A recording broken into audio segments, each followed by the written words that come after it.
strange thing is I don't feel a significant level of hunger. Instead of hunger, I feel nausea. Whenever you speak to somebody that's had a kid, particularly mums, they're like, your baby, your choice. Pregnancy and birthing in particular can be a really empowering process. Did you know I'm having a baby? It's true, with a chocolate-dipped goddess named Yali. And on this episode, we do a life update because this pregnancy has been really hard on the both of us. And so in this conversation, we talk about a bunch of stuff.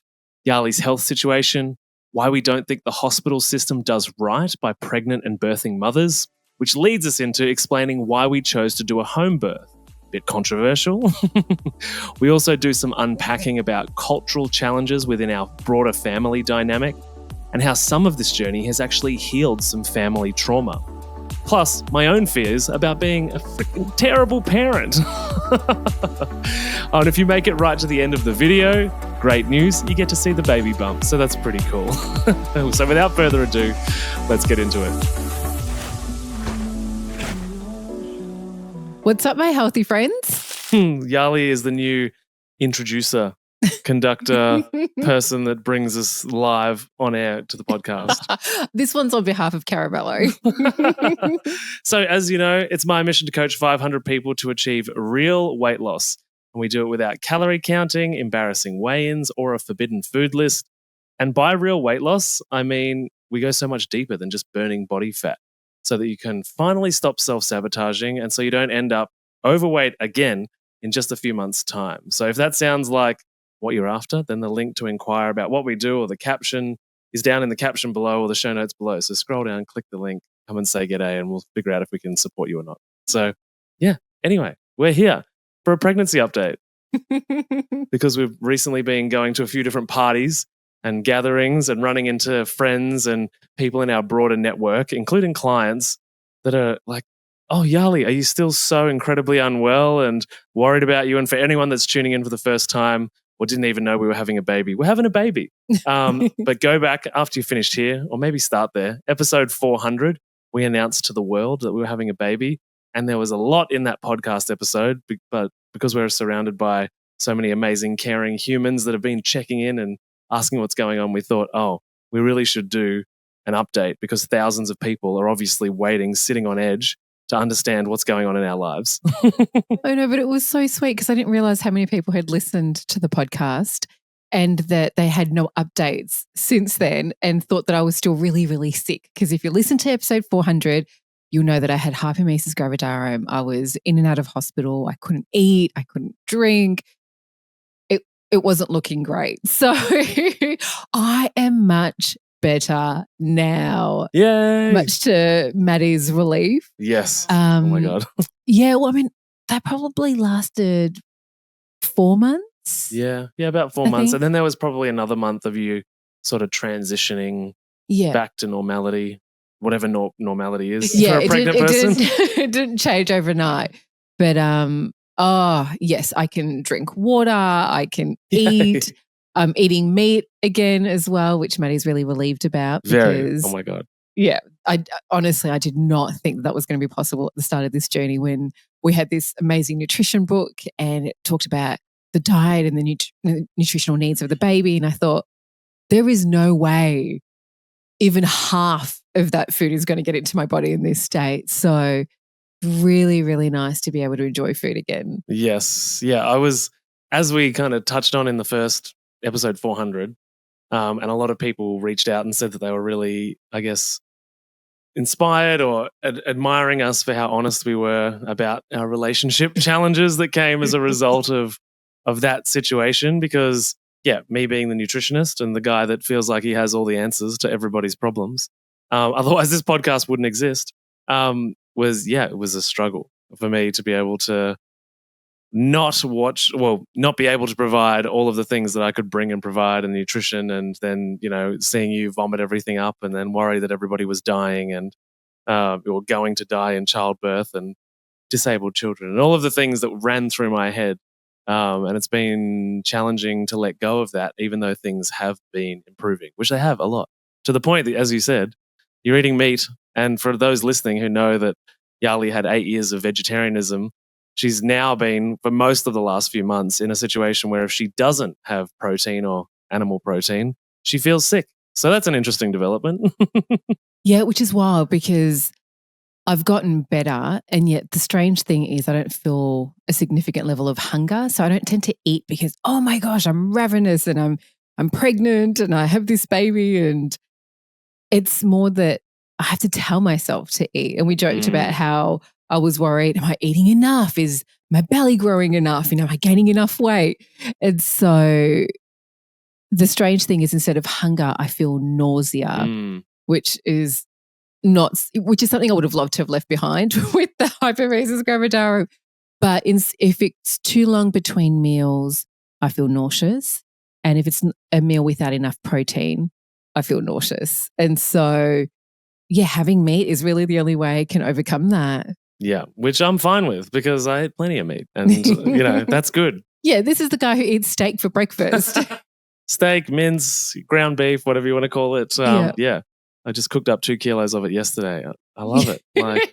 We had open burrito bowls yesterday after, for breakfast, really. Yeah. I had a fruit bowl and then finished it off with that. Whilst the midwife was here. So it was like, we're building this baby with amino acids, we promise. But speaking of the nutrition stuff, you and I have been obviously on this journey together. But iron, despite all of the meat that you've been eating and that transformation from vomiting 3 or 4 times a day to now eating 3, 4, 5, 6, 7 times a day, your iron continued to go lower and lower and lower. And you tell that story. Yeah, so that was really frustrating, especially because at the start, with my history of vegetarianism, my iron was already low. So before we actually got pregnant, we talked about preparing our bodies to get pregnant.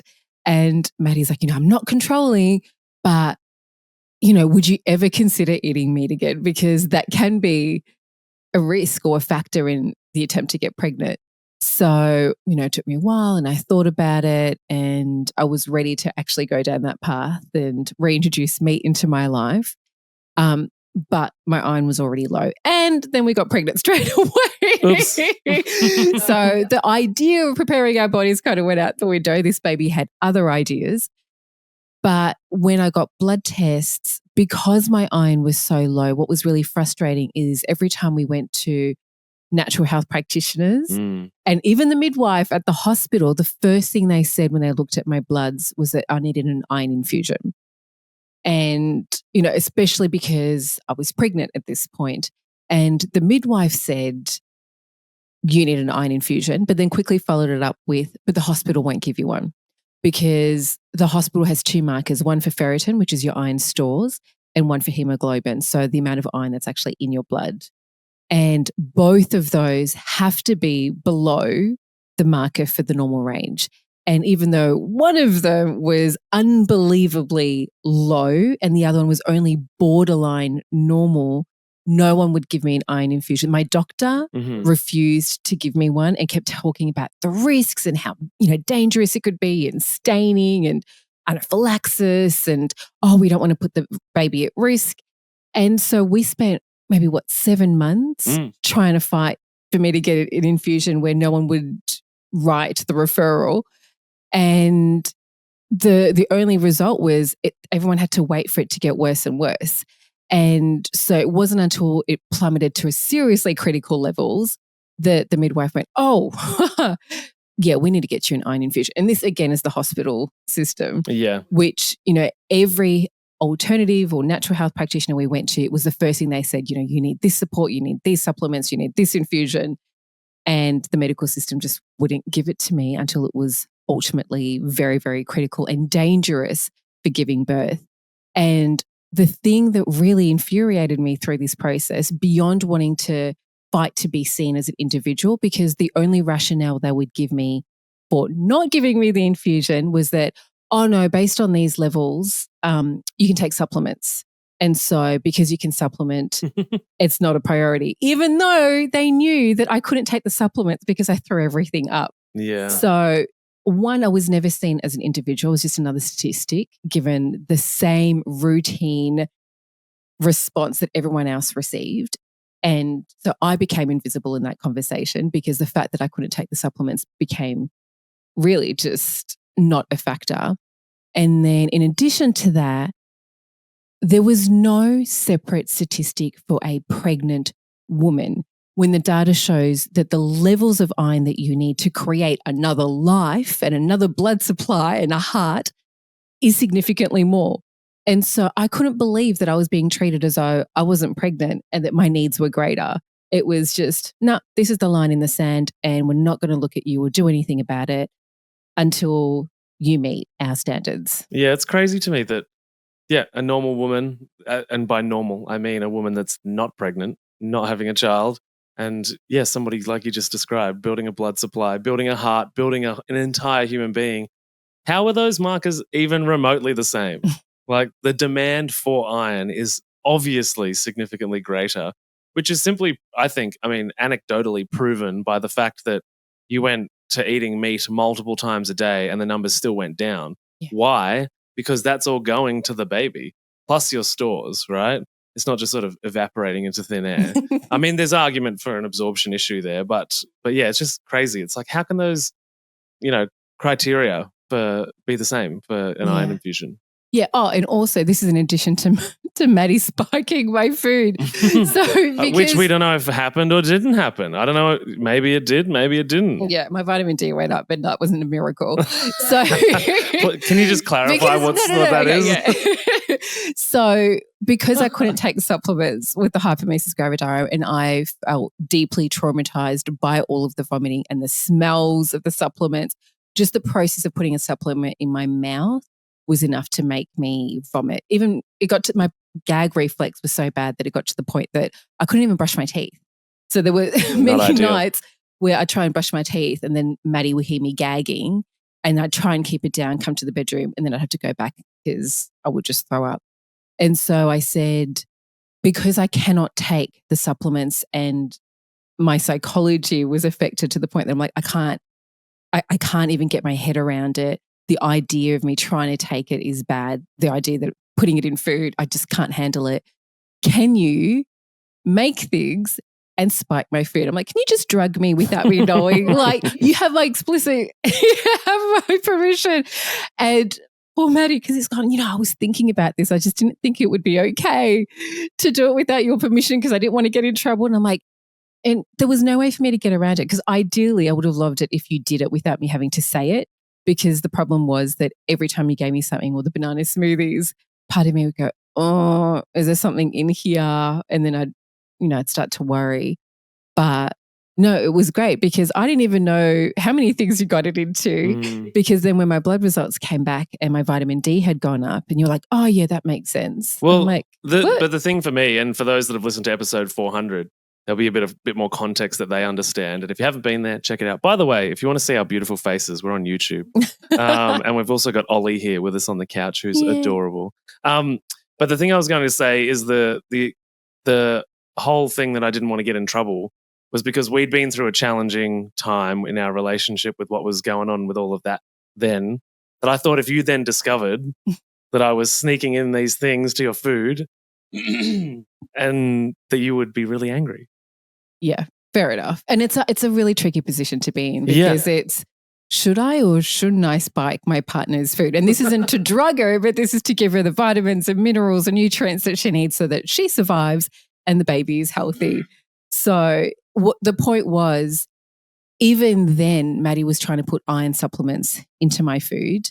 So with the iron supplements, with me then eating meat 2-3 times a day, my iron levels still plummeted. Yeah, but any of that spiking that may or may not have happened was also not very consistent. Yeah. So hard to rely on that as a source of nutrition. Oh, absolutely. It's more just that it was a contributing factor.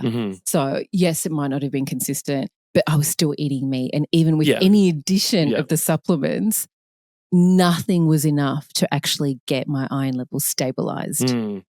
Because I'm growing a human who needs more iron. Yeah, totally.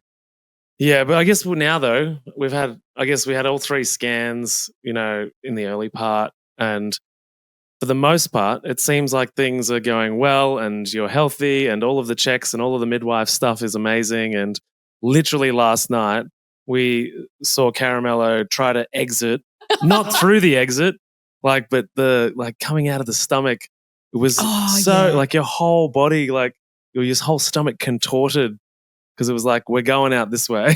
That was wild because it was only on one half of my stomach, and it's like it had pushed its legs against one half of my uterus, and then the back just emerged from my stomach, and it was quite uncomfortable, but it looked wild. It was so surreal. Yeah, because you just see this body just merging out of my stomach. It was because it wasn't just insane. like a little bump that we've seen heaps of those, but it was like fully your whole stomach just changed shape because it was like being contorted by this one point of pressure. And I was like, oh my God. And it happened like 3 times. Yeah. And the expression on your face was basically like, what the fuck is happening to me right now? And I'm over here just being like, oh my God, this is amazing. Yeah, it's a wild experience because even though intellectually you know there's a baby inside of you, it's really something else to see it trying to come out and pop out of my stomach, and I'm like, it's not time yet. we can relax. Well, we watched a video just before, and I've heard of this from friends as well, that once the baby's born and whatever, like women miss that like the baby inside them and feeling that, and it's something that they long for. Yeah, well, I mean, you've had this feeling for so long, right? That the moment it's gone, you're mourning the loss of something because I'm used to feeling the baby move inside of me now. And even though sometimes it can be a bit uncomfortable, it's almost become a part of me. Yeah. And so, I can completely empathize with the feeling that once the baby's out, there'd be a sense of emptiness inside. Yeah. Even though I spent the majority of my life without a baby inside of me. So. Well, I've spent the majority of my life with about 750 million inside of me. Somehow I don't think that's the same thing. Yeah, the joke we've been making, and by we, I mean me, is that I carried the baby for the first 30-odd years, 35 years, and now you're just 7 months, 8 months in. It's like, you know, I've done my part. You should see the look on her face. I'm not even going to dignify that with a response.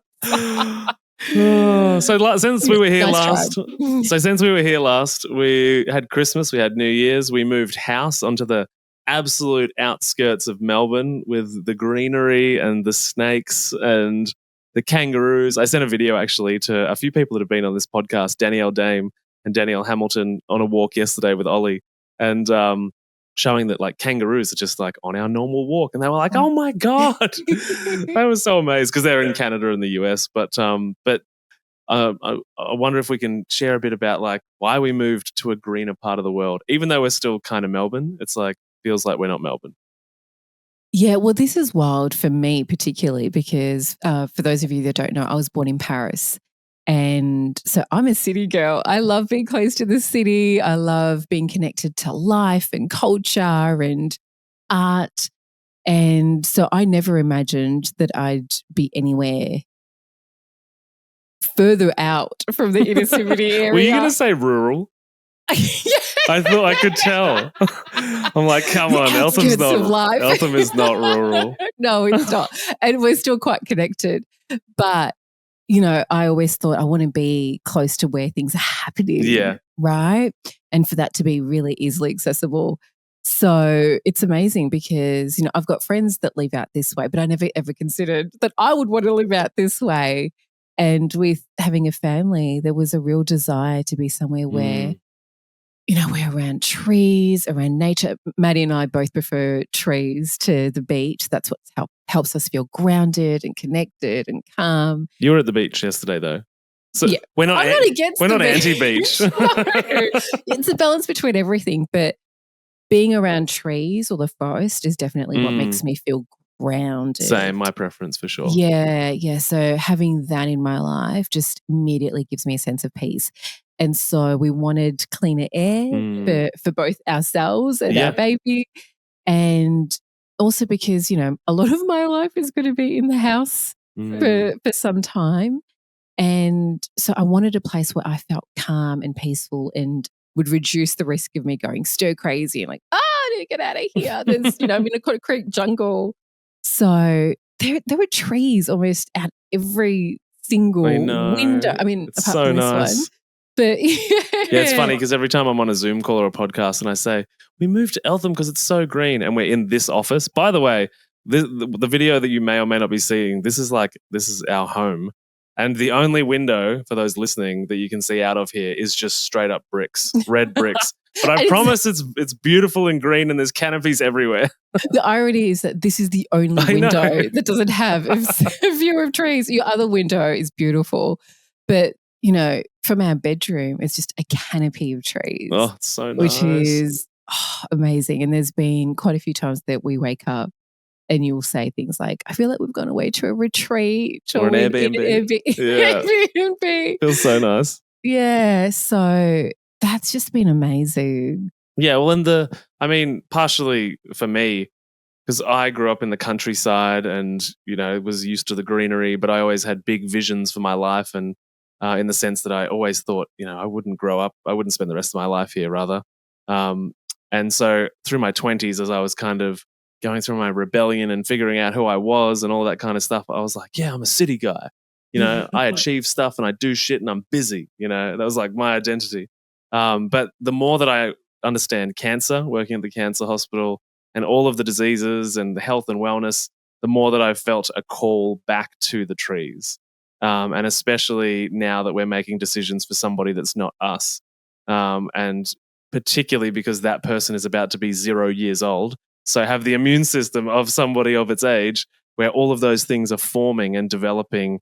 You know, it's a part of my decision making and our decision making to make sure that Caramella, we don't know yet. We really don't know, by the way, that they're able to develop an immune system that has the capacity to go into the city and tackle that stuff rather than grow up, you know, breathing in all of the worst stuff. And sure, like I said, Eltham isn't rural, but, you know, the frequency of trees around here compared to where we were is 1,000 times, maybe more, in regards to where we were. So, yeah. And I mean, we're also close to markets and there's a sort of a bit more of an open-minded, natural health community that might not judge us for some of our absurdly hippie decisions that we might make in the interest of our child's health. Yeah. So I'm so happy that we're in the trees. Oh, no, me too. And the community thing is also really important for us. Yeah. Because, you know, we're very naturally health-minded. And so some of the things that we're doing is not necessarily what more mainstream people might choose. Yeah, totally. Which, you know, some people judge us for. It's funny, I don't know if I mentioned this on the last podcast, but we've had a lot more exposure to this now, which is whenever you speak to somebody that's had a kid, particularly mums, they're like, your baby, your choice. And they do this really empowering thing. Like, it's you're the mum, do whatever is right for you. You go, girl. And then the second you make the choice, judged. Everybody's like, you fucking idiot. Yeah. It's a really weird contrast because on one hand, yeah, there's the desire to empower you, but no one judges you as badly as other mums. Totally. Right? Or women in general. Yep. And it's just crazy to me because I would think we want to come together and either try to understand each other or be a community or listen or just respect that we make different choices. Because, you know, I didn't get judged so badly for being vegetarian when, you know, someone else might have preferred meat. I mean, it's also less controversial than being vegan. Yeah. But just the idea that, yeah, mums can be the worst enemies of other mums, not dads, you know, not other men. Yeah. But women. And I haven't even had the kid yet. So, totally. Oh my gosh. Yeah, oh my God. What that will entail in, you know, all the conversations about vaccines and insert controversial topics which will be talked about in future months or years on this podcast probably. But we also had a big sort of, you know, housewarming / baby shower on the weekend. We had all of our amazing family and friends come around and have all these games and food, and the abundance of food was just insane. That was really beautiful just to see all of our people get together and support us, and arguably thousands of dollars worth of presents and gifts and things to support this little kid. So yes, so much gratitude to everybody. Yeah, that was really special. It was a mad dash to get everything organized God. because I hardly organized anything for the baby shower just because I was trying to organize the house. Mhm. And so it was a lot. But, it really surprised me how many people thought that we knew the gender of the baby. Yeah, everybody thinks we're hiding this secret. Yeah. And like you said before, we don't know. But even my nephews, they were like, "Oh, Auntie Ali, we're going to find out the gender today. What is it?" And I'm like, no, this isn't a gender reveal party. This is a baby shower. Yeah. And we're all going to find out what the gender is at the same time. Mhm. And so we did a fun little game. Well, I thought it was fun, where we bought balloons. So pink balloons for a girl, blue balloons for a boy, and we got some helium tanks. And so we got everyone to blow up the color of balloon they thought the gender would be. So blue if you thought it was a boy, pink if it was a girl, and they could all write their names on it. And so we could walk around the room and have a look at who guessed what. And it was so surprising because the amount of people that told us how they thought it was a girl. I ended up buying only one packet of blue balloons because I'm like, obviously everyone's going to pick pink. Yeah. And so I'll need 2 packets of those because we'll have 5 blue balloons? Yeah, because it felt like in the last few months, like everybody was, it's a girl, it's a girl, it's a girl. Even the ones that thought it was a boy at the start jumped ship. And they're like, no, I think it's a girl now. So I'm like, I don't even know if we need these blue balloons. But in the end, it was almost 50-50. Yeah. So, and it was really sweet because the next day the balloons came down. So we gathered them all and had a look at the names and who guessed what. And that was really sweet. Yeah, it was cute. It was fun and interactive, and we had all sorts of great games. Yeah. But maybe we should start after that, the success. Maybe we should start a baby shower organization business. Oh, yeah, we were great. But also we did it differently. So Yes. I think, typical baby showers are, it's all about the women. So it would be me and my friends and my family, your family as well. But it's really just a gathering of women. Yeah. And we wanted to do something together because I'm like, well, it's our baby. And you might have people in your life that I'm not particularly close to that also want to celebrate this part of our chapter. Yeah. And so we did it together and we wanted games that everyone could do together. And so, I thought it went really well. And oh my gosh, your parents just, because, we were grateful and so blessed to have people help and come together and contribute and make things so that we could actually pull all of it together. But your family just above and beyond. Yeah, like we've joked about a few times, you could be mistaken for this being my sister's surrogate baby or somebody that my mum's adopted. But, well, I guess in a way they've adopted you, right? But yeah, no, that's so beautiful. And the amount of familial healing that has happened for me and my family without a word being spoken other than we're having a baby has been massive. Like my relationship with my sister, my relationship with my mum, and I think us as a unit as well, and dad as well. Everyone's just showing up in a different way and being supportive in a different way, and it just feels like, because there's this Jordan Peterson idea that you're not an adult until you're responsible for another human life, and it feels like, in a sense, like my whole family, which includes you, obviously, but we don't have any long-term trauma. But my mum and my dad and my sister and all of the stuff that families are full of that needs to be healed. It feels like all of us in a way have leveled up to that, we're responsible for a child. Now let's forget about the bullshit that doesn't matter. Which doesn't negate the fact that there's been a lot of intentional effort to heal those wounds before now. But yeah, it's been really beautiful just to see my sister and my mum show up in a different way, and even myself just feel differently about the relationships in my family, and some things have washed away, a little bit, which is just beautiful. Everybody's rallying around this idea that there's another generation coming. Let's get our shit together. Like let's forget about or fix the things that needed to be fixed before this next one comes along and is contaminated by our old bullshit. And so I really am proud of the people in my immediate family, which is soon going to be just you, me, and Caramello, which is still a weird concept to make sense of. Because we're a family. Yes. But also I wanted to highlight, it was really beautiful because your mum and your sister have also said something really sweet where your mum said, we want to be the grandparents that you two never got. Yeah. And your sister wants to be the auntie that you never had. Yeah. And I thought that was really beautiful. And, your parents and your family, they've been so amazing and welcoming. And as lovely as they are, I do feel like the fact that we got pregnant and are having a family, something shifted. Mm. And there was an immediate shift of, oh, we're all family. Yeah. We're all family. I'm not just your partner. Yeah. Which was really beautiful to be a part of and to experience. And, just the generosity with which they showed up and the gifts which above and beyond and all of the food that they cooked. Yeah, and we need more storage. Oh my gosh, Actually, we need a new house. Yes. We need another house with storage. But it was just really, really beautiful. And, and we've spoken about this for me and how that's as grateful as I am to be able to be a part of this and receive this, it's also a little bittersweet because my family dynamics are a little bit different. Yeah, a bit more challenging.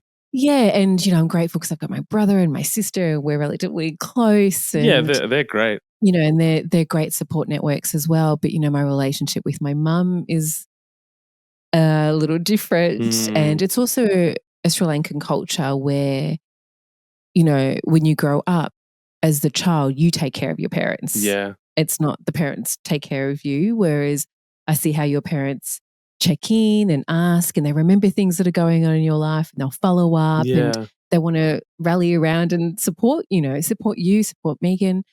And it's, oh, wow, this is beautiful. And also, oh, I don't know what that feels like. Yeah. And so it's been a really interesting experience for me, and not to take away at all with how incredible your parents have been and how beautiful it is the way that your family has shown up. But it's been a really interesting point of reflection for me. And I think that also helps us think about what kind of parents we want to be and how we want our family dynamic and how we want to raise our child or children, however it all plays out. So it's been a really emotional process for me, this pregnancy. It's brought up a lot of things. It's also been deeply healing, and poor Maddie has seen me cry so many times. Well, no, not really. For me. Yeah. Because I'm pretty emotionally stable. Yeah, totally. And you've even said that a few times, right? You're like, for a pregnant woman, I feel like I've had my shit together pretty well. And you really have. I could probably count on maybe one hand how many times you've cried. Yeah, I don't know. Yeah. I've gone on my own long journey of healing emotions and dealing with my traumas, and so I feel like I'm in a place in my life where I don't have the roller coaster. Even when I was, getting my period, I feel like I'm generally pretty stable and able to feel my emotions and express them and talk about them and process and move on. So I haven't had random things through this pregnancy where I cry because, I don't know, I put the milk in the oven. Or I don't know, I'm trying to think of something ridiculous, right? And because I haven't had that level of pregnancy brain either. I had moments where I'm like, oh, what's the word I'm looking for? There's definitely pregnancy brain. No, 100%. I've forgotten so many words. I'm like, oh my gosh, what was I saying? And I get my sentences jumbled up. But it hasn't been to the level of, what am I doing here? Yeah. And where am I going? And why have I got odd socks in my hands when I'm trying to water the garden? Right? And equally, I haven't had moments where I just burst into tears or get really angry and I don't know why. I feel like I've kind of just been me. Yeah. And so, but in saying that, going through the pregnancy, what I wasn't expecting was just how much it could bring up of my own wounds from being a child or family dynamics and things like that. And so I'm grateful because it's also an opportunity to clear it because I don't want to carry it anymore. Yeah. So from that aspect, I do feel like I've cried a lot, and you've been amazing and supportive and holding that space for me. Yeah. Well, and the other thing is that I think of too is that no matter how kind other people are, our attachments are what they are. We are, of course, attached to our mothers. As a woman, who's about to give birth to a child, you are the child of your mother, right? And so nobody else could fill those shoes. It doesn't matter how kind my family is or generous, they are still not your mother, Yeah. or your father or any of those roles. And so that, I think there's probably a lot of people that can relate to that bittersweet sense of like, oh, I feel kind of guilty for not, relishing in this generosity of other people, but I really wish it came from the right person for me. And so, which is, that's so hard to process because it's like, oh, it's so kind and loving over here, but I want this person to be doing some of that. Yeah, which for me was weird to even comprehend because I felt like I had made peace with the dynamics with my mum. Yeah. And so it was, I'm fine. I'm independent. I can take care of myself. I don't need that. And so just having moments where, there isn't that love and tenderness and care, even just for the smaller things. Yeah. And so I didn't realize I would miss or be sad Yeah. to not receive some of those elements. And so, yeah, that was a really interesting process to go through and you can't bypass it. I had to acknowledge it. I had to sit in it and process it and accept it. And, it doesn't always go away overnight. Totally, so it's yeah. like, okay, I can accept it as much as I can in this moment. If it comes up again, then it comes up again. Yeah. You mentioned two things in that. Watch this for a segue. You mentioned in the garden, watering the plants or, with the hose.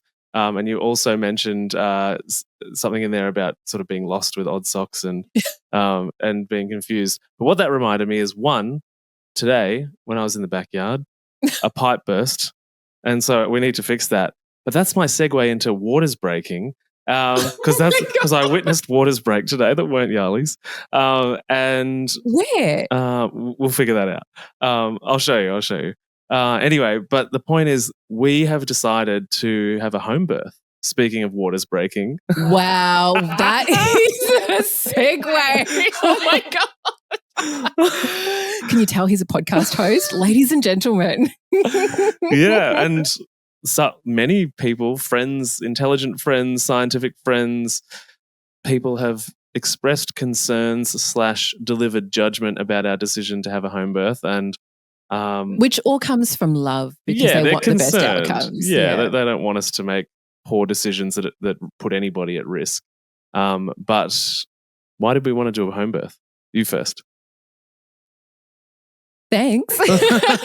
Well, it was never something that we came in with the intention or expectation of doing. Yeah. I didn't grow up thinking, oh, this is, home birth. That sounds amazing. I was definitely more part of the mainstream society where I just expected that if I ever had a baby, it would be in a hospital setting. Also, the first steak you had worked way too quickly. So we got to these decisions much faster than we expected. Yeah, instead of replenishing my iron supply, I was like, oh, great, we've got a bit of iron. Let's get pregnant now. Hey, this baby chose to come in for whatever reason. That was the timing. So, yeah, I don't think either one of us came in with, hey, this is what I want to do. No. It was, I don't know, we somehow started doing some research and I think we had appointments with alternative health practitioners or a naturopath. Is that the first one? And I think maybe that was where it came into conversation around, what kind of birthing are you going to have in hospital, home birth, this, that and the other. And it was, what is the home birth option? Yeah, at that What's stage, that about? At that stage, it was mostly Yarli's trying to not die every day of starvation and vomiting. It was like, we're going to figure out other stuff. So when we were first asked that, we were a bit like, no idea. Yeah, and that's not the priority right now. Right now is just keeping both of us alive. Yeah. And so then, somehow the idea came into my mind, whether it was through that consultation or somewhere else, I really don't know. But then we started to look into it because we're curious people and we like to do our research. And it turns out that actually a lot of hospitals provide this service. Yeah. So I think Sunshine Hospital was one of the first hospitals to provide a home birth program because there was so much demand for it.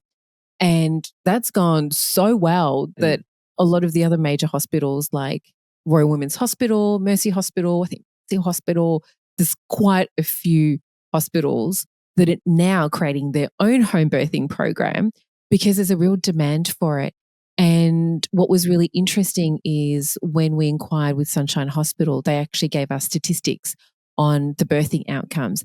And it turns out that with a home birth, there were actually better outcomes for the mum and the baby and less risk of intervention.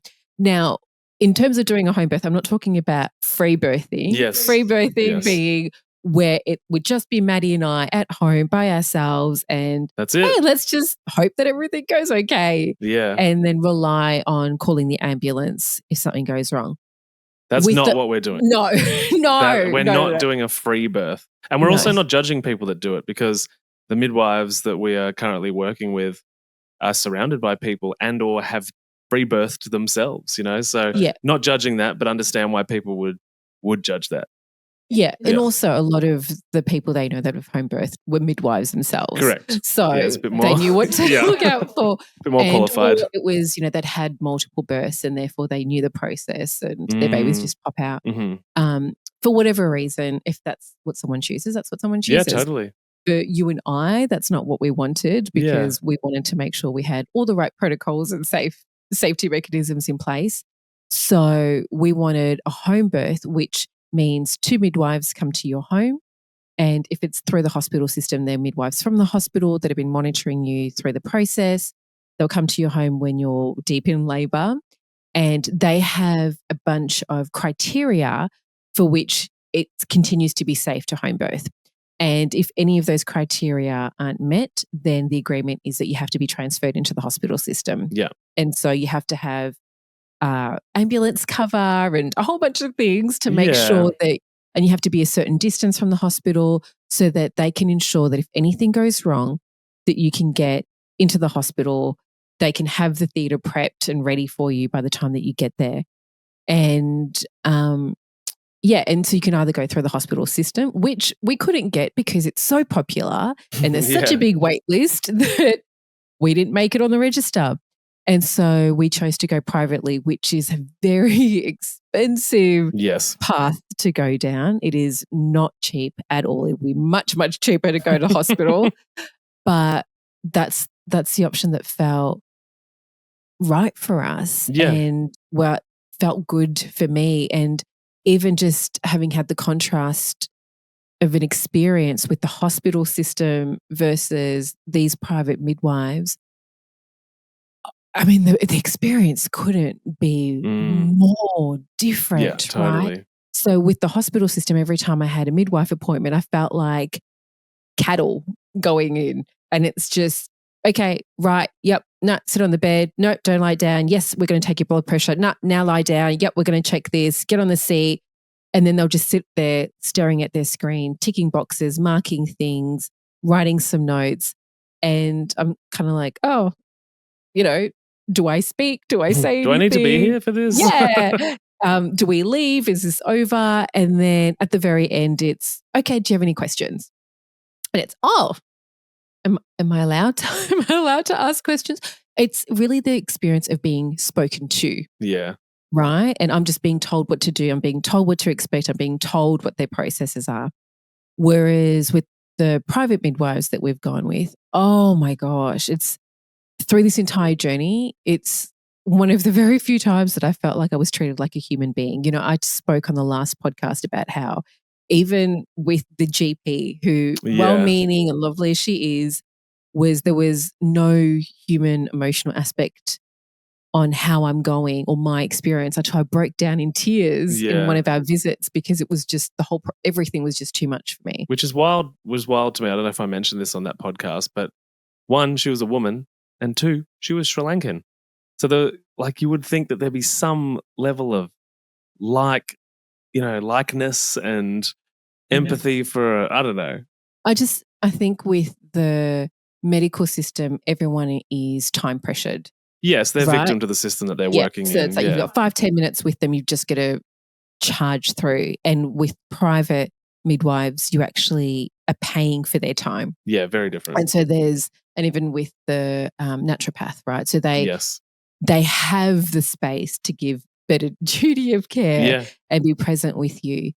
And so, because with the GP, when I was saying how sick I was, Mhm. I got judged. It's Yeah. like, oh, still? As though there's something wrong with me. Yeah. And it's no, this isn't normal. Well, I remember too a particular moment when we were there when you broke down in tears. There was also a reaction from her where she was just like, "Oh, do you need a psychologist?" Like, it was so pathologizing of Yeah. just like, "Oh, tears equal sadness equals need psychological help. Psychologists do that." Like, it was just this, "Oh, diagnosed," you know? Yeah. And I Yeah. It remember being wasn't. like, are you human? Yeah. It's, the victim to the system. I mean, who knows about personalities, Yeah, but for it's sure. definitely That's a lot of people to care about too. That's the other thing I'll say, having worked in hospitals, not that I had a patient load myself, but my colleagues that like it's a lot of emotion to carry when you actually care about half of your patients, Oh, like it's a yeah. lot. So, I also recognize, like we've acknowledged, that they're, that's the system they work in and they've got a way in which they can survive their own job, which is like, I can't get emotionally invested in all these people because half of them won't do what they're meant to anyway. The other Yeah. half might die. So I can't carry that. Which is extreme when you're talking about a medical setting, right? Because all you're experiencing day in and day out Yeah. with people are people that are sick, Yeah. people that are struggling emotionally, physically, mentally. And so, yeah, that burden would be For sure. huge. The challenge then is when you're the patient Of coming course. in looking for help, you don't necessarily feel supported. Mhm. And then you become another victim to Yeah. the system, right? It's the same reason that we've been fighting for an iron infusion for almost, Yeah. 7 months. Finally got it. Finally got it, but it had to get to critical levels where it was people being seriously concerned Yeah. with my ability to give birth because I would need a blood transfusion Yeah. immediately there, sitting, waiting, ready. And even then, we wouldn't make stupid decisions. So Yeah. with the home birthing, the private midwives were like, okay, well, with your iron levels where they are, unless you get an iron infusion, we can't do home birthing. Yeah. It's too dangerous. It's too risky. So there is still a number of criteria that you have to meet. And we went through this the other day around talking about risks, talking about different circumstances and what we might need to be prepared for and the readiness to be able to go into hospital. So we actually are in the process of creating 3 different birth plans. One for our ideal scenario of birthing at home, one for if we do need to go into the hospital so that I'm mentally prepared for that and not just sitting there feeling really overwhelmed, and 3 in case there does need to be an emergency C-section.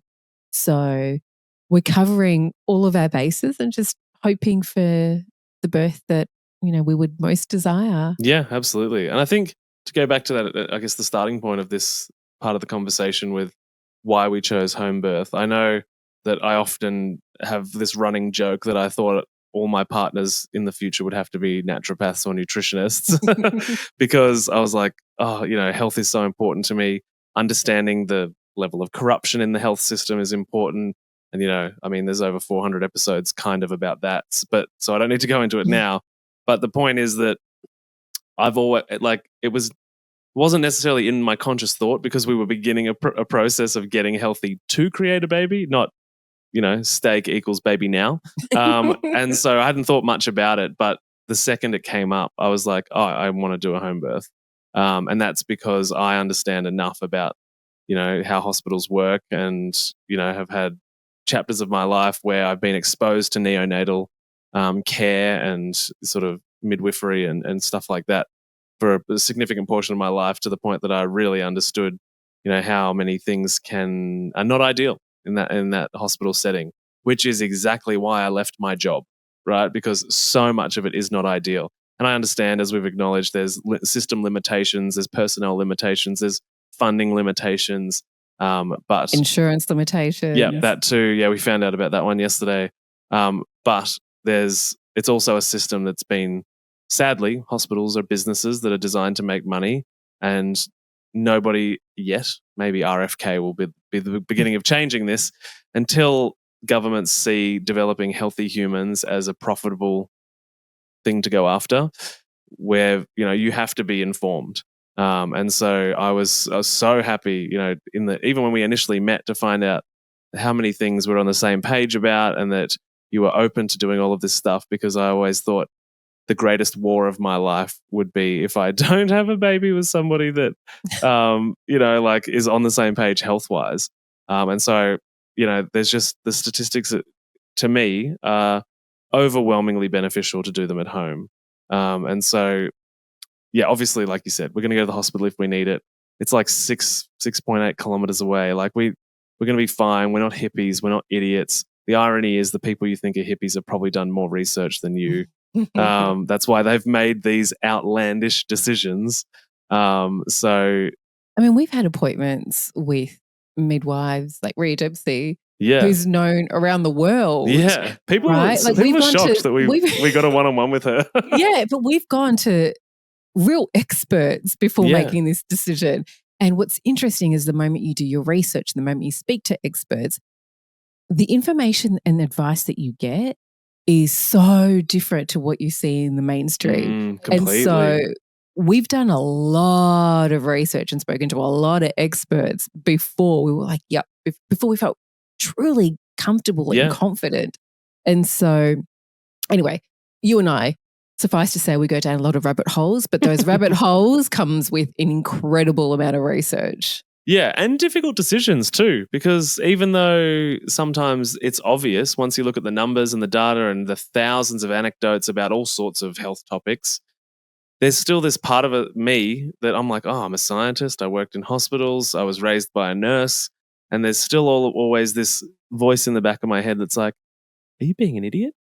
Are you being naive? Is your ego attached to this story? But I think it's kind of like this. I don't know if I said this the other day or it was on. This is take 2 of this podcast, by the way. But it's like when I first went to a therapist when I was like 22 or 23, and she was like, "Why are you here?" And I said, "I think I'm a narcissist." And she was instantly like, "Well, you're not a narcissist, because no narcissist would walk in here and say that, because they don't have the self-awareness to realize that they are that." And so I'm hopeful that voice in the back of my head that's checking in and being like, is this stupid? Are you being an idiot? Is this your ego attached to your natural health narrative? I'm hopeful that the same scenario there, right? that little voice keeps me real and reminds me science has utility. Hospitals have utility, which I know. I worked in them and a big advocate for medicine and all the things. And there's been times. Oh, well, we've used the medical system, exactly. right? I was going in for weekly IVs. Totally. I was in there for an iron infusion. We're not against it. It's incredible and amazing. Absolutely. And it should be part of your support network if you need those resources. Yeah, you go. No, you finish first. Well, I was just about to say, if anybody takes anything away from this part of the conversation, I think the easiest, the most simple message to leave with for this part of what we're talking about is that hospitals make pregnancy a medical procedure. And pregnancy and giving birth and pregnancy are not medical conditions, nor are they medical procedures. They are as natural as the trees are outside and in the dirt. Like, women have been doing this since the first human, whenever that was, depending on your belief system. It's not a condition being pregnant, and it's not a procedure to go into a hospital and have a baby. That's a completely natural physiological thing, like sleeping and waking up, like going to the toilet, and it's meant to happen rather than it be a condition. And that's I think that's what medicine has done a good job at doing, is that you've got a condition which is called pregnancy, and you're going to have a procedure, or going to go through this process, this medicalized process called childbirth, which was interesting because the first question that Rhea Dempsey asked us when we sat down with her was, and she even said, she goes, "I can't believe I have to say this. So what you want to do is have a natural physiological birth." And we said yes. And she goes, "Good, because hospitals don't do that." Yeah, I forgot about that conversation. Yeah, because a lot of doctors, midwives in hospitals have never even seen a natural physiological birth. And so they don't even know what the process is.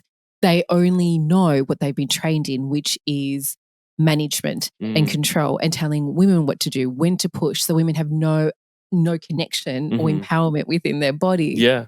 And so, sorry, I'm just caught up in the whole, the fact that a natural physiological birth is not something that's even understood by the medical system. Now, that's not to say, I mean, yes, it is a natural physiological process in the sense that our bodies are designed to do this. Mhm. And yet sometimes there are complications and when there are things that just don't go the way that, you know, biology would necessarily Yeah, be wanting or is right for survival. And so you do need interventions. of And it's great course. to have people that are trained in that. But the fact that people in hospitals, a significant portion of them don't actually know what a natural birth looks like, Yeah. natural physiological, is alarming to me because that means all they know is intervention. Yeah. Yeah. And, which drug choices push you to the next stage of birth, you know? Yeah. Yeah, it's and maybe the picture that we've got isn't entirely accurate, and there's maybe a lot of midwives saying, "We know what that looks like." And I do know that, that hospitals are slowly changing, they're bringing in, obviously, I mean, Sunshine Hospitals had the home birth program for almost 10 years. Yeah. And so I think things are changing or moving in the right direction, probably because there's heaps of podcasts and the dissemination of, natural health information over the last 5 to 10 years has been prolific. Which is, and obviously what happened in 2020 and 2021 woke up a lot of people to be like, oh, hospitals and healthcare wasn't exactly what I thought it was. I wonder if that's true in every area of health. And guess what? Yes, it is. You're welcome. Yeah, I didn't know the aspect of hospitals being like a business Yeah. and that you're allocated a number of hours when you go into labor. And anyway, we've looked at the cascade of intervention. We've looked at a lot of different things, which, sometimes it's frustrating. It's frustrating doing research. Sometimes I wish I didn't know these things. Same. Oh my God. Because like you said before, that little voice in the back of your head, I think that's a good thing. Yeah. Because that's the thing that makes us question, do we go down this path or not? And the only way that we come to a decision is by doing more research. Yeah. And when we do more research, we go, okay, even though if this is a little bit scary, the alternative, the mainstream alternative is far scarier. Yeah. And so this is the path that we want to go down. Totally. I think about it, which maybe sounds like a bit of a gruesome image, but it's whether you wear a seatbelt or you don't, that isn't the problem. The crash is the problem, right? And so it's like, of course, there are risks on both sides. There's pros and cons, and it reminds me of, and I think I said this to you last night. It reminds me of alternative cancer treatment, of which I've been exposed to a lot and been a part of many people's journey to choose to go down alternative paths. But the idea that if you choose to have a baby in the hospital and something goes wrong, everyone just gives you sympathy. They're like, you poor thing. Oh my God, that's dreadful. But if you choose to have a home birth and something went wrong, they'd be like, you fucking idiot. You stupid hippie, And it's the same. I've seen the exact same thing happen with cancer therapy. Choose the chemotherapy, which is devastatingly toxic, sometimes accidentally helpful. And people are like, oh, really sad, And then somebody goes and finds an alternative, whatever, still dies, but they're a fucking idiot because they chose the natural side of things. So, yeah. Basically, you're going to get judged either way. Yeah. So you might as well make the decision that you're happy with because you might die with that decision. Okay, Maddie's stepping down from soapbox. So what are your fears about what's coming? What are you scared about? What are you worried about? What's popping up in your thoughts? My more immediate fear, and we've spoken about this before, is just the process of giving birth, right? Fair enough. Because I'm stepping into the unknown. I've had moments where I've really, really panicked about it and I don't know what to expect. I don't know if I can handle this. I don't know how it's going to go. And I've been doing a lot of hypnobirthing. I mean, my background is hypnosis. So, of course, I'm doing hypnobirthing. And that's really, really been so helpful to me in feeling calmer, more confident, even with the pain and having a sense within me that I can embrace that. I am under no delusion that it might be challenging, that it might be painful, that it might be hard, but feeling more prepared already for it. But any fragments of fear that are still there in that space is just the unknown. Because, you can prepare as much as you want, but you'll never know what that journey is going to look like for you. So, and all you can take with you is just courage and hope and just faith that you'll move through it and you'll meet the version of you that you need to become in that process to give birth. So that would be my more immediate fear That's very that I'm reasonable. working on. Yeah, I don't think I've ever had a bowel movement that will compare to what you're about to go through. Yeah, I appreciate the empathy there, Maddie. No, is the short answer. Yeah. What is your biggest fear? I feel like it changes every day. Yeah. The thing that I'm worried about, and I guess this is, a lot of our listeners will probably be like, "Oh, welcome to Parenthood." Worry about something new every single day. Oh, we talked about that because when we got pregnant, and I was so sick, we were worried about whether or not this baby would survive and if it would be healthy and viable. And then I went, oh my gosh! And then once it's born, we'll be worried about Everything. SIDS. And then does the worry ever end? Because then it's, do you want to make sure that they're safe as toddlers when they're running around and touching hot stoves? And Yeah. Wow, that's a part of my fear that The never-ending worry. Yeah. Anyway, sorry. Back to you. No, I fully resonate with that as well. As somebody that, I'm a researcher. We both go down rabbit holes. So we're data collectors, and so every little step of the way, I can see us being like, "We'll be back." Like, ask us a question. Yeah, we'll be back next week. We'll be experts by next week in this topic. Yeah. But yeah, I think, learning to be at peace with the worry of the world and is definitely a part of that. I think I fear being too controlling as a parent, as someone that might control the kid or want it to do really well and be well, and that's definitely a concern I'm worried about, because I do like things to be a certain way, and it's all from a good place, of wanting things to be the best they can be or the best possible version of something. So I guess I worry that I'm going to be a controlling parent and then grow up with a kid that resents its father. It's like, fuck you, you controlled me. I'm going to, I don't know, throw rocks at you or do something terrible or make decisions that you're not proud of, whatever. So like in spite of you. Yeah. So I guess I worry about that, but I'm hopeful that, again, that awareness is there in a capacity that means that I'm able to check on it and rely on you to be like, Maddie, calm your farm. You can't control everything. There were only two. Yes. Yeah, they haven't graduated from uni yet, Maddie, because they're 4. I think you'll be okay.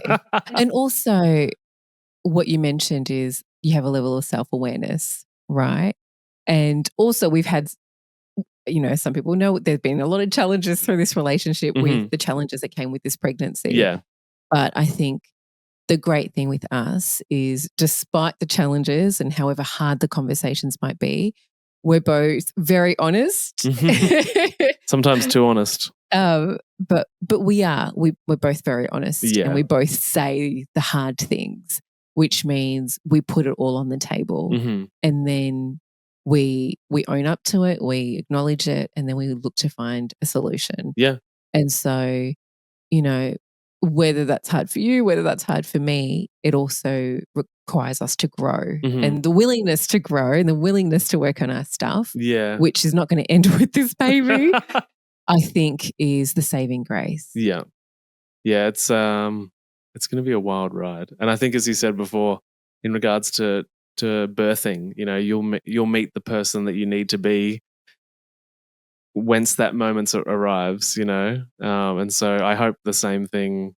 I guess every parent hopes for that they, whenever whatever situation presents itself, that you're able to, meet the situation or the challenge head on with your best self, which obviously we won't always be our best selves, because we'll be sleep deprived and money worried and all of the things that parents are, Yeah. We're under no illusion that we're going to make a lot of mistakes, that we're going to get things wrong, that it's going to bring out the worst parts of us at times. And project our own shit onto them and be pissed off because they're doing the things that we hate about ourselves. Oh my God, I've been so triggered. But that's okay. We're not looking for perfection. Yeah. I'm not holding myself to a perfect standard. I expect that I'm going to make mistakes. I expect that I'm going to have moments I'm like, oh, I wish I didn't respond like that. But, I think what's more important is being able to regroup and then do better. And, when they're older, being able to actually apologize and say, I'm sorry. I didn't have patience or whatever it is, and just going, I shouldn't have responded that way and I'm really sorry, and trying to make amends. Yeah, totally. Because I have no problems admitting when I'm wrong. The other thing that maybe we'll dive into on another podcast in more depth, but it's going to make a lot of people who've been parents before laugh, is that we're planning to do a thing called elimination communication, which is basically potty training your kid, toilet training your kid from birth. Like literally day one, and there's heaps of books on it. And a lot of parents, when we sort of announced this at the or talked about it at the baby shower, a few of the people in the room that have had kids were kind of like, oh yeah, righto, good luck with that. Yeah. But the people we know that are doing it are having great success, and the books that have been written on doing it, because women that had babies tied to them walking across, the savannah and in tribes and communities, and you've referenced Sri Lankan and Indian culture. Those women aren't covered in shit. The babies are naked. The babies are naked, and they're not soiling these women all of the time. Sure, accidents happen. So the idea is that elimination communication, which I've been listening to the audio books and getting like right into, because it's basically an investment in our future financially, because we've seen the numbers and you can save thousands and thousands of dollars on nappies. I mean, we're doing cloth nappies anyway, but we can get them in some of the books 4 months. Like you can get them toilet trained in 4 months. On average, it seems to be about 12 months, 9 to 12 months. Up to 18 months is generally like the upper end. Totally. But also, it sounds very scientific, elimination communication. It's actually the most natural way of raising and training a baby, because originally before nappies, and there were cloth nappies, but it was you listened to your baby's cues. And what we didn't realize is that they're born with a sphincter reflex, and they're born communicating to you before they soil themselves. Because, similar to dogs, where if you've ever had a dog and you've had to, train them to go to the toilet, they don't want to relieve themselves in their space. So if you crate train them, they don't want to go to the toilet in the crate. So they'll cry to let you know they need to go to the toilet, and then you've got to take them outside. Yeah. Similarly, babies, sorry, you probably don't want to have this full conversation here. It's so fun. But they'll give you cues when they need to go to the toilet, because they don't want to soil themselves. But the thing is, if we train them to stay in the diaper, they actually stop giving you those cues, because they go, oh, well, there's no point. Yeah. But the more you tune in and you realize what your baby's cues are, whether they're scrunching their hands, whether they're scrunching their face or giving a grunt, they'll start to give you more of those cues, so you can actually catch it. And, some of your friends gave birth recently and they never heard about it. We introduced the topic. And, the dad's catching like 90% of the peas over the sink. At 12 weeks, 3 months? Yeah. It was around, 10 weeks. I think they were really catching the majority of them. And, they'd still put a nappy on, but the majority of the times the nappy was dry because they were able to catch it all. So it's really about building a relationship with your child so you can understand what it is they're trying to tell you. Similar to when they're crying, lots of mums will then understand what the different cries mean. Similarly, they have different gestures for the toilet. Yeah. And it's just, from my understanding, spending a lot of time with your bub and, understanding how it communicates, what it does, and developing a language between the two, mum and or parents and child, so that you can start cueing them, because once you start coming to an unconscious agreement as to which sounds mean certain things, you basically narrate them, through their toilet experiences, and they start learning, even though they are miles away from having full-blown conversations. They start being like, oh, okay, now I know what that means in regards to my toilet experiences.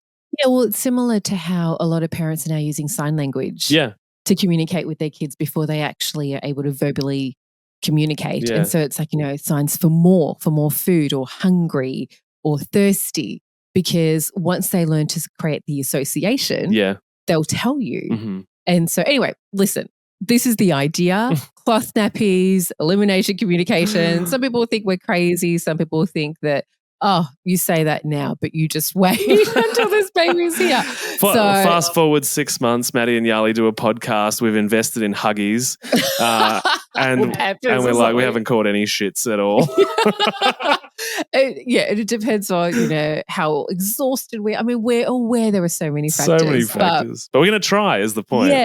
Yeah. that's the idea. We're going we're going to try. That's our hope. Yeah. So, yeah, we wanted to do this to update everybody, just bring you in on our conversations and world and what's going on right now, because we've had so many generous and kind people reach out with concern and just want an update, and podcast listeners and clients and friends and family. And it's the support has been so beautiful, and just it's so lovely to see that so many people are invested and care. So, I just want to send out some thanks and some gratitude and appreciation for your care for our little family that's growing. Yeah, it's been really sweet and it's been really meaningful. So thank you so much. And again, I am well. The baby is growing. I can show you the bump. Oh yeah, because last time we did this video, you couldn't actually. There we go. That's 8 months. Yeah. almost full term. I know. But you couldn't actually tell that I was pregnant. So I worked hard on this belly, and I probably had the opposite experience of, I didn't want to know what my weight was because I didn't want to get in my head about it. And I'm like, as long as I'm getting bigger, as long as this belly is getting bigger, it's good. And so ironically, Maddie's going to weigh me just before I give birth. So we actually know what my weight is. Yeah, we've got some data for future pregnancies. Yeah, because I have zero desire to get in my head about it, because if I know that I've gained a certain number, the biggest I've ever been, I don't want that to impact the way that I'm eating and taking care of this baby. So, I mean, I know from my clothes that things are different. And we've had a few laughs when I've tried to squeeze into something and your response was very politically correct. You just, instead of going, oh yeah, that doesn't, you don't fit into that, you'd be like, just looks a little uncomfortable. But yeah, probably had the opposite issue to a lot of women where I don't want to know my weight, and I'm not someone that's excessive in eating, 20 quarter pounders a day. No. But it's just, I don't want to know. I trust that my body will, go back to whatever it's meant to be after this baby. But in the meantime, I just want to make sure I'm eating. I'm relieved that I'm eating. And just, if anything, I'm like, I need to eat more. I need to have a timer on every hour. I need to get more food into me. Do you think my belly's grown? Am I getting bigger?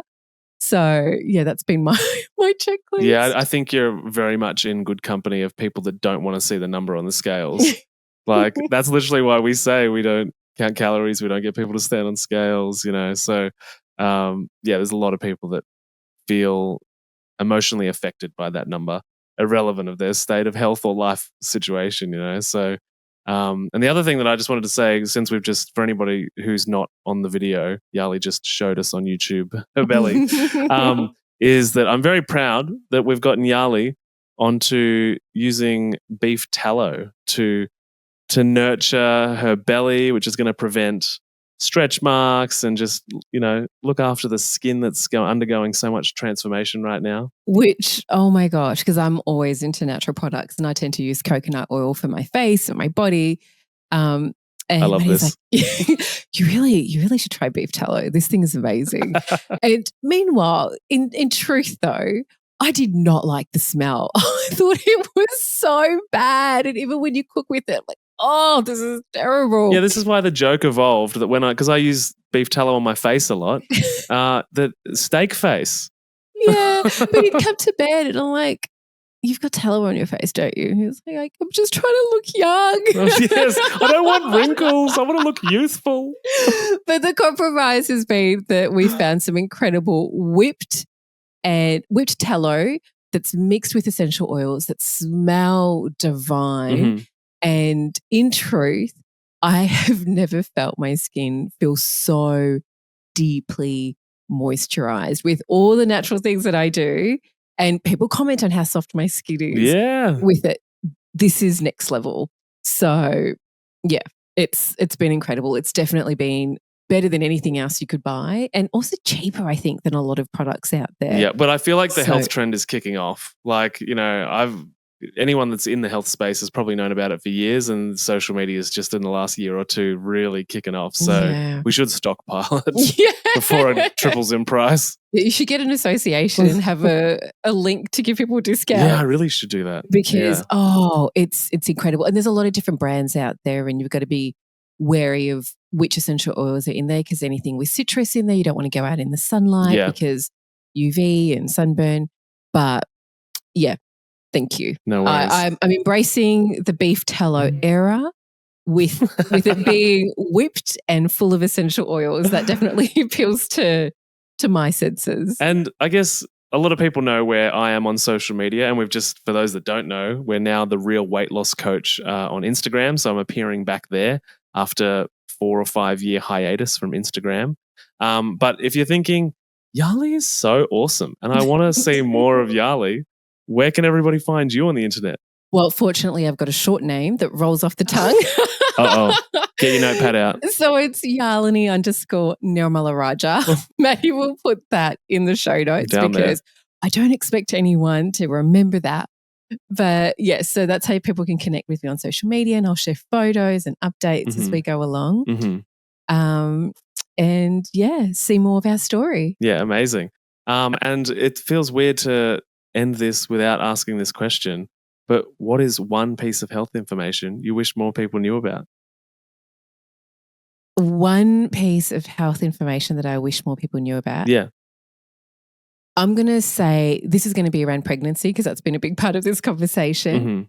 And I don't really know if it's health advice, but what I wish more women, more people knew is that pregnancy and birthing in particular can be a really empowering process.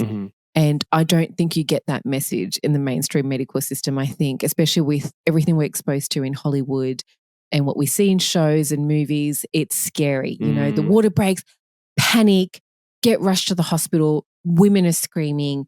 They're in excruciating pain. It's traumatic.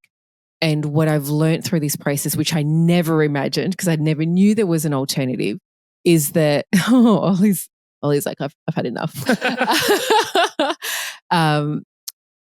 Is that it can actually be empowering, that you can feel connected to a source of power within you that you never knew existed. And with all of the case studies that I've looked at, there have been so many women that have said after birth, there was such a level of certainty within themselves that there is nothing I can't do. And so through the research and through the things that we've read and seen and people we've spoken to, it feels like this incredible rite of passage that can feel exciting and can feel amazing and can be so much more than what I ever imagined it to be. So that's one thing I wish more people knew, that birthing, pregnancy can be an incredible experience, not just fear-mongering. Yeah, totally. Amazing. Well, there'll be more updates. There'll be more podcasts with Yali and or Caramello at some point. And or Ollie. So yeah, I guess we're not far out from the big day, whichever day that ends up being. So stay tuned, basically. Life's about to get wild. Yeah, we're definitely at the... Oh, there goes the baby. We're definitely nearing the end of this experience. We're just weeks out at this point. Yeah. So... yeah, next time you see me, there's likely going to be a little Caramello or Caramella in the picture. Totally. All right, well, for now, that's us, but we'll catch you on the next episode.